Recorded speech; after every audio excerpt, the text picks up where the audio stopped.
Good morning, my brothers and sisters. Welcome to episode number 5 in Be With Me. We're in the book of 1 Timothy, and we're going to start chapter 2 today.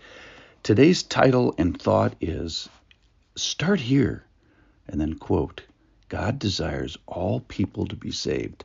We could just say that for 7 minutes and let that soak in, because that's what the big message is here today. God desires all people to be saved. That's from 1 Timothy chapter 2 and verse 4. Verse 4 says, God who desires all people to be saved and come to the knowledge of the truth. So we're going to get there by he's going to ask people to start praying for who? Kings. Why? So that people can do the number one thing in life. What's that? That is to receive God as Savior, because God desires all people to be saved. That's kind of the outline of what's going to happen today. Let me read this. This is the first paragraph of 1 Timothy chapter 2. First of all, then, I urge that supplication, prayers, intercessions, and thanksgiving be made for all people, for kings and all who are in high positions, why? That we may lead a peaceful and quiet life, godly, small g, godly, and dignified in every way. Verse 3, this is good, and it is pleasing in the sight of God our Savior.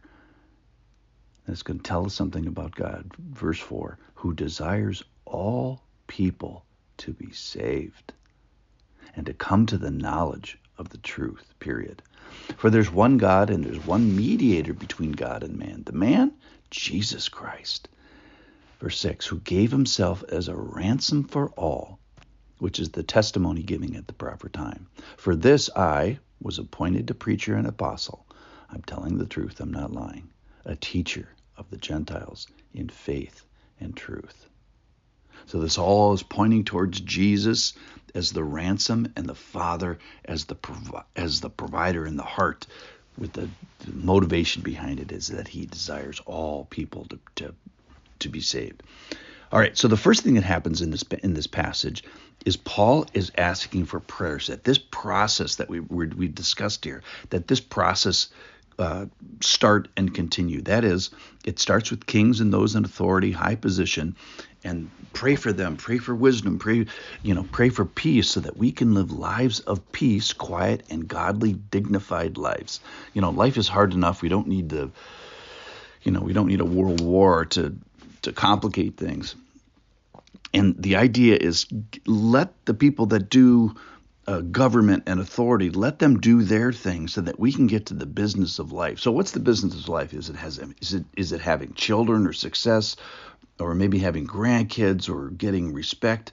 I mean, those are all, perhaps worthy things in life. But the real business of life, he's going to talk here. Don't live your life and end up and not be a person who's saved.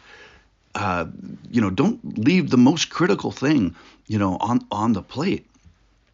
So we learn things about God in this passage that helps us, understand him, that he can be pleased, that God can be pleased, that there is goodness, that he's created kings and authority, and that there can be atmospheres in which we can have a fruitful, obeying, yielding life.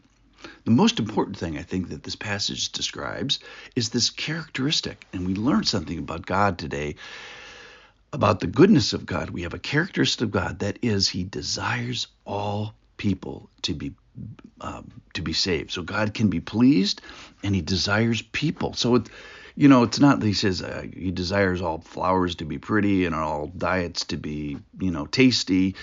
That it's that God's desires run to the front door of people, that the main focus of his radar is people. And maybe you're a person that says, hey, I don't know very much about God. Okay, good for you. Or I don't know much about the Bible, or I don't know very much about God's people. Well, this is a great place to start.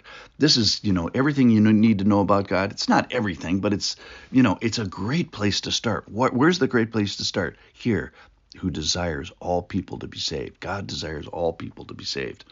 It doesn't say that he wants that all will be saved, because, can you wander away? Can you depart? Can you deny? Can you fail to show up in the first place? Can any of us go before a righteous and holy judge and stand? No, there's only two things you can say when you go on the day of your death, which is, I'm in trouble, or that I'm with him. With who? With Jesus. So what about that desire for justice that we all have? Well, what happens when that justice is turned towards us? What happens when we finally get that desire for justice and it turns towards us? It's like, oh my goodness, I don't want justice for myself. I want the justice to fall on Jesus. So what happens when we wake up and we find out that we're on the wrong side of this epic battle of good and evil? So does God wish to display his glory in election? Absolutely. Does God give us freedom of agency and free will? Yes, absolutely. He wants us to believe in him in consistency with the truth. So here's the truth. So he wants two things. It says verse 4, he desires all people to be saved and to come to knowledge of the truth. Well, what is the truth? And he describes it. Well, there's one God, there's one mediator, and there's one way out of this mess. There's one way out of this ransom. So this mess that we're all in with sin and debt and enemy and bad thinking, there's a rescue. He's the way, the truth, and the life, as it says in John 14:6. No one comes to the Father except through me. In other words, there is no plan B. So the prayer here, Paul is saying, hey, pray that governments can get out of the way so that all people can be saved. And how is that? Through the one rescue. So God desires all people to be saved. 1 Timothy 2:4.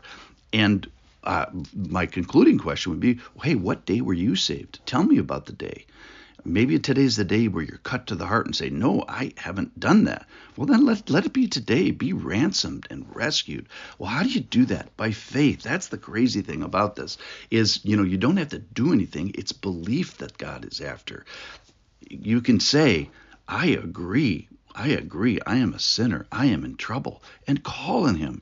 Receive him. Believe. Confess that Jesus is Lord. Unite with him and the rescue that he's given. Kind of ride on his coattails. I would say one act of obedience that would follow this is then be baptized. And like it says in Philippians, be found in him. Or the verse that meant so much to me in Colossians 3:3. Let's hide ourselves in him. Let's find ourselves hidden in him today. Why is that? Because God desires all people to be saved. Thanks for listening.